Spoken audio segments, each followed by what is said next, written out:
Hi friends, welcome to my channel. നിങ്ങൾ ആദ്യമായിട്ടാണ് എൻ്റെ ചാനൽ കാണുന്നതെങ്കിൽ സബ്സ്ക്രൈബ് ചെയ്യാൻ മറക്കരുത്. കൂടാതെ അടുത്തുള്ള പാട്ടുകൾ അപ്ലോഡ് ചെയ്യുമ്പോൾ അറിയുവാനായി ആ ബെല്ലൈക്കൺ കൂടി ഒന്ന് പ്രസ് ചെയ്തേക്കാം. അപ്പോൾ നമുക്ക് കഥയിലേക്ക് കടക്കാം. ദ്രൗപദി ദർശം ഭാഗം 29. രചന ഫൗസിയ നൗഷാദ്. വിശ്വനാഥൻ ശാന്തനായ ഐശ്വര്യമുള്ള ഒരു മനുഷ്യൻ. ആശയും ദർശും അദ്ദേഹത്തെ നോക്കി അല്പനേരം ഇരുന്നു. മോന്റെ വീട്ടിൽ ആരൊക്കെയുണ്ട്? ദർശനെ നോക്കി അമ്മ ചോദിച്ചു. വീട്ടില് അമ്മ, അച്ഛൻ, പെങ്ങൾ. മോന്റെയോ? എൻ്റെ വീട്ടില് അച്ഛൻ, അമ്മ, അനിയൻ, പെങ്ങള്. ആശി പറഞ്ഞു.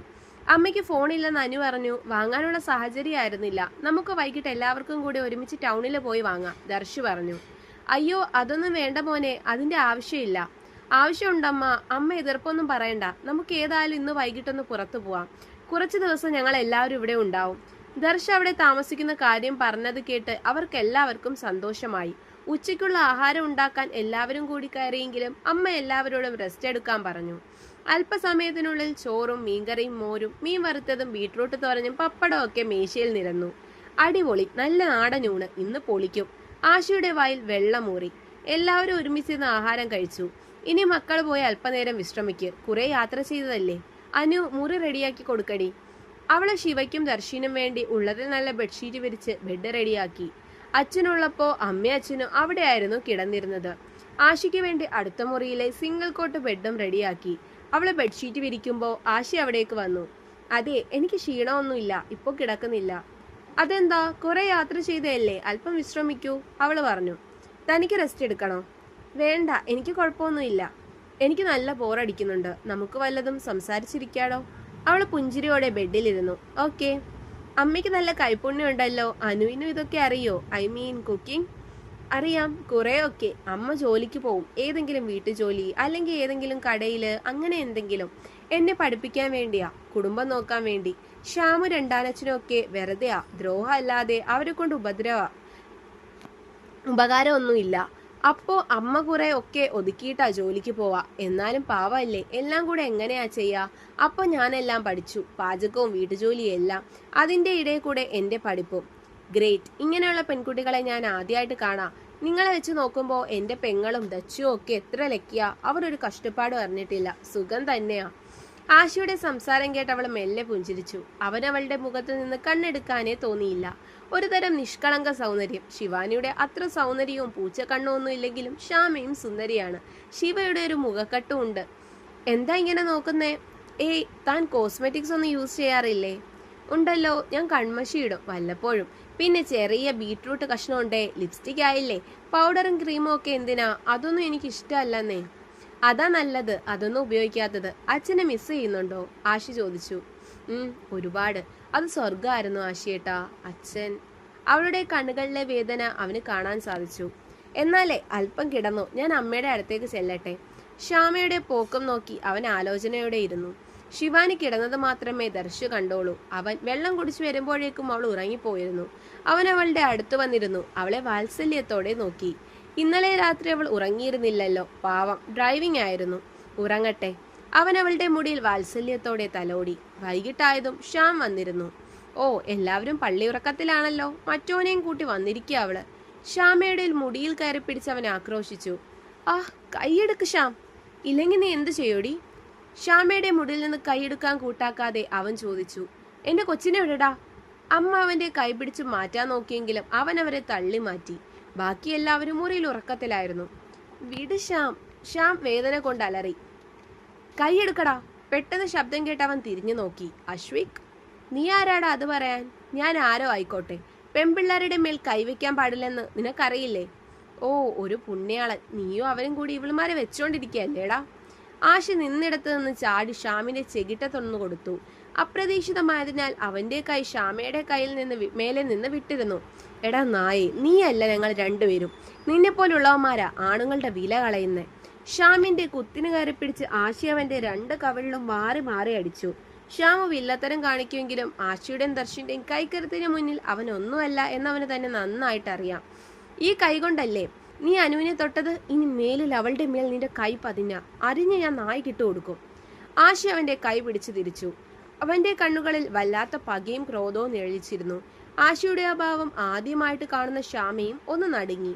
എന്നാൽ ശ്യാമിന് തല്ലി കിട്ടിയതിന് സന്തോഷവും തോന്നി. ശ്യാം ക്രോധത്തോടെ അവർ 3 പേരെയും മാറി മാറി നോക്കി. എന്റെ നാട്ടിൽ വന്ന് എന്നെ തല്ലാൻ മാത്രം വളർന്നോ നീ? നോക്കിയിരുന്നോ, നീയൊക്കെ ഈ നാട് വിട്ട് പോകുന്നതിന് മുമ്പ് ഇതിനുള്ള പണി ഈ ശ്യാം തന്നിരിക്കും. ശ്യാം അത് പറഞ്ഞ് അവിടെ നിന്ന് ഇറങ്ങിപ്പോയി. ഇങ്ങനൊരു ചെന്നായ എത്ര കിട്ടിയാലും മതിയാവില്ല അവന്. ആശു പിറവിറത്തു. അച്ഛന്റെ സ്വഭാവം തന്നെയാ മോനും. എന്തു ചെയ്യാനാ മക്കളെ, ചോദിക്കാൻ ആരും ഇല്ലാത്തവരുടെ അവസ്ഥ ഇത് തന്നെ. അവൻ അമ്മയുടെ കൈകൾ കവർന്നു. അമ്മ വിഷമിക്കണ്ട, ചോദിക്കാൻ ഞങ്ങളൊക്കെ ഉണ്ട്. അമ്മയാനും ഒറ്റയ്ക്കല്ല, എനിക്ക് നിങ്ങൾ എൻ്റെ കുടുംബം പോലെ തന്നെയാണ്. അവൻ പുഞ്ചിരിയോടെ പറഞ്ഞതും അവരുടെ ഹൃദയം നിറഞ്ഞു. ശ്യാമ അത്ഭുതത്തോടെ നോക്കുകയായിരുന്നു. ആരാണ് ഈ മനുഷ്യൻ? ഇരുട്ട് നിറഞ്ഞ തന്റെ ജീവിതത്തിൽ പ്രതീക്ഷയും മോഹങ്ങളുമായി ഒരു മനുഷ്യൻ. ശരിക്കും അതൊക്കെ ആഗ്രഹിക്കാൻ മാത്രമുള്ള അർഹത തനിക്കുണ്ടോ? വൈകിട്ടായതും എല്ലാവരും റെഡിയായി. കുറെ നാളുകൾക്ക് ശേഷമാണ് അമ്മ പുറത്തു പോവാൻ തയ്യാറാവുന്നത്. അവരുടെ ലോകം ആ നാട്ടിൻപുറം മാത്രമായിരുന്നു. സാരികൾ എല്ലാം നരച്ച് നാശമായിരുന്നു. ശിവാനി അവളുടെ പക്കലുള്ള ഒരു സാരി അമ്മയ്ക്ക് നൽകി. ശ്യാമ ശിവയുടെ ഒരു ചുരിദാറും ധരിച്ചു. അച്ഛനുള്ളപ്പോൾ ഇടയ്ക്കിടയ്ക്ക് എല്ലാവരെയും ഒരുമിച്ച് ടൗണിൽ കൊണ്ടുപോകുമായിരുന്നു. എന്ത് സന്തോഷമായിരുന്നു അതൊക്കെ, അവൾ വേദനയോടെ ഓർത്തു. ആശി ഒരു പച്ച സ്ലീവ് ടീഷർട്ടായിരുന്നു ധരിച്ചത്. ആ വേഷം അവന് നന്നായിട്ട് ചേരുന്നുണ്ടായിരുന്നു. റെഡിയായി ഇറങ്ങിയ ശേഷം അവൻ ശ്യാമയെ നോക്കി പുഞ്ചിരിച്ചു. എങ്ങനെയുണ്ട് ഈ ലുക്ക്? സത്യം പറഞ്ഞാല് നല്ല ബോറായിട്ടുണ്ട്. അവൾ വാ പൊത്തിച്ചിരിക്കുന്നത് കണ്ട് ആശി അവളെ പുരികമുയർത്തി നോക്കി. എന്താ അടി കിണിക്കുന്നേ? എന്താ ഇതിൻ്റെ ഒരു കുഴപ്പം? ഏയ്, ഒരു കുഴപ്പവും ഇല്ല. നീ പോടാ. അങ്ങനെയൊക്കെ വിളിക്കാറായോ നീ? അവരുടെ ബഹളം കേട്ട് ശിവ കണ്ണുരുട്ടി. എന്താ രണ്ടും കൂടെ കൊച്ചു പിള്ളേരെ പോലെ? ഞാനല്ല, നിന്റെ പുന്നാര അനിയത്തിയാ. എന്താ അനു? ഏയ്, ഒന്നുമില്ല ചേച്ചി. ഈ ചേട്ടനാ ചുമ്മാതെ അടി ഉണ്ടാക്കുന്നത്. നമുക്കിറങ്ങാം. ദർശി കാർ സ്റ്റാർട്ട് ചെയ്തതും മറ്റുള്ളവരും എത്തി. എല്ലാവരും കാറിൽ കയറി. ദർശി ഡ്രൈവ് ചെയ്തു. നിങ്ങൾ പുറത്തു പോകാറില്ലേ അനു? വല്ലപ്പോഴും ഒക്കെ പോവണ്ടേ? അമ്മയും കുറെ നാളായി എന്ന് തോന്നുന്നു, ദർശി പറഞ്ഞു. അതേ മോനെ, മക്കളുടെ അച്ഛനുള്ളപ്പോൾ എല്ലാ മാസവും ഒരിക്കലെങ്കിലും ടൗണിൽ പോവും. മക്കൾക്കും എനിക്കും വേണ്ടതെല്ലാം വാങ്ങിത്തരും. അദ്ദേഹം പോയതിനു ശേഷം ഞങ്ങൾ ഇതുവരെ പോയിട്ടില്ല. എന്തോ അതിനുള്ള സാഹചര്യം ഇല്ലായിരുന്നു. ഇവിടെ ഒറ്റയ്ക്ക് വിടാനോ എനിക്ക് പേടിയായിരുന്നു. എന്തായാലും ദൈവം കാത്തു, എല്ലാം നല്ല രീതിയിലായല്ലോ. ശിവാനിയുടെ അമ്മ പാവമാണെന്ന് ദർശന് മനസ്സിലായി. തൻ്റെ അമ്മയെ പോലെ തന്നെ എല്ലാവരെയും സ്നേഹിക്കാനുള്ള മനസ്സ് ആ അമ്മയ്ക്കും ഉണ്ട്. മിക്ക അമ്മമാരും അങ്ങനെ തന്നെയാണ്. ടൗൺ എത്തി. ആദ്യം ഒരു മാളിലേക്കായിരുന്നു എല്ലാവരും കയറിയത്. അമ്മ, അനു ഒന്നും നോക്കണ്ട, ഇഷ്ടമുള്ളതൊക്കെ വാങ്ങിക്കോ, ഇന്ന് എൻ്റെ ചിലവാണ് ഫുള്ള്, ദർശു പറഞ്ഞു. വേണ്ട മോനെ, നിങ്ങളെടുക്ക്, ഞങ്ങളിവിടെ നിന്നോളാം. അവർ മലയോടെ പറഞ്ഞതും ദർശ് അമ്മ കാണാതെ ശിവാനിയെ നോക്കി കണ്ണുകൊണ്ടെന്തോ ആംഗ്യം കാണിച്ചു. അവൾക്കത് മനസ്സിലായി. വാ അനു, അമ്മ ദേ അവിടെ നല്ല സാരി ഉണ്ട്, നമുക്ക് നോക്കാം, ശിവ പറഞ്ഞു. എന്നാൽ നിങ്ങളത് നോക്ക്, ഞങ്ങളും കുറച്ച് ഡ്രസ്സ് നോക്കട്ടെ. അവരുടെ ചമ്മൽ മനസ്സിലാക്കി ദർശ് ആശയെ വിളിച്ച് അവിടെ നിന്ന് മാറി. അവർ രണ്ടാളും മൊബൈൽ ഷോപ്പിൽ കയറി അമ്മയ്ക്കും ശ്യാമയ്ക്കും ഫോൺ വാങ്ങി. എന്ത് പാവല്ലേ ഇവര്. ആ ശ്യാമു അവൻ്റെ തന്തയെ നല്ല പോലെ ദ്രോഹിക്കുന്നുണ്ട്. അതേടാ, എങ്ങനെ തോന്നുന്നു ഇവർക്ക്? അല്ല മോനെ, നമ്മൾ വീട്ടിൽ നിന്ന് ഇന്നലെ ഇറങ്ങിയത് മുതൽ ശ്രദ്ധിക്കുന്നുണ്ട്, ദർശു പറഞ്ഞു. എന്താടാ, നിനക്ക് അനുവിനോട് എന്തെങ്കിലും ലവ്? ഏയ്, നീ എന്തൊക്കെ പറയുന്നത്? എനിക്കങ്ങനൊന്നും ഇല്ല. ആശി ഒഴിഞ്ഞു മാറാൻ നോക്കി. എടാ ആശി, നിന്നെ ഞാൻ ഇന്നലെയോ കാണാൻ തുടങ്ങിയതല്ലോ. നിന്റെ കണ്ണുകളിൽ അവളോട് കാണുന്ന ഈ ഫീലിങ്സ് മുമ്പ് ഒരിക്കലും ഞാൻ നിന്നെ കണ്ടിട്ടില്ല. ഇറ്റ്സ് സംതിങ് ഡിഫറെൻറ്റ്, എനിക്ക് ശിവയോടുള്ളതുപോലെ. അതുകൂടെ ദർശി പറഞ്ഞപ്പോൾ ആശിക്ക് പിന്നൊന്നും പറയാൻ കഴിഞ്ഞില്ല. നീ പറഞ്ഞത് ശരിയാ ദേവാ, എനിക്കറിയില്ല, എന്തൊക്കെയോ പുതിയ കുറേ ഫീലിങ്സ് അവളെ കാണുമ്പോൾ. എനിക്ക് എന്നെ തന്നെ നഷ്ടപ്പെടുന്നത് പോലെ. അനു നല്ല കുട്ടിയാടാ. അവളെ ശ്യാമിനെ വലിച്ചു കീറാൻ ഞാൻ ഇട്ട് കൊടുക്കില്ല ദേവ. അവളെ എനിക്ക് വേണം, എൻ്റെ പെണ്ണായിട്ട്.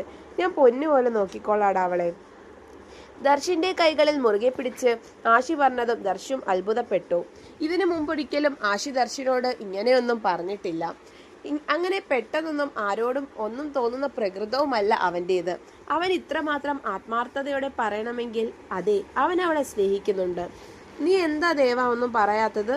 ഞാൻ എന്ത് കാര്യം നിന്നോട് പറഞ്ഞിട്ടല്ലേ ചെയ്തിട്ടുള്ളൂ? നീ പറയ്, നിനക്ക് ഇഷ്ടമില്ലെങ്കിൽ ഞാൻ ഒഴിവാക്കാം.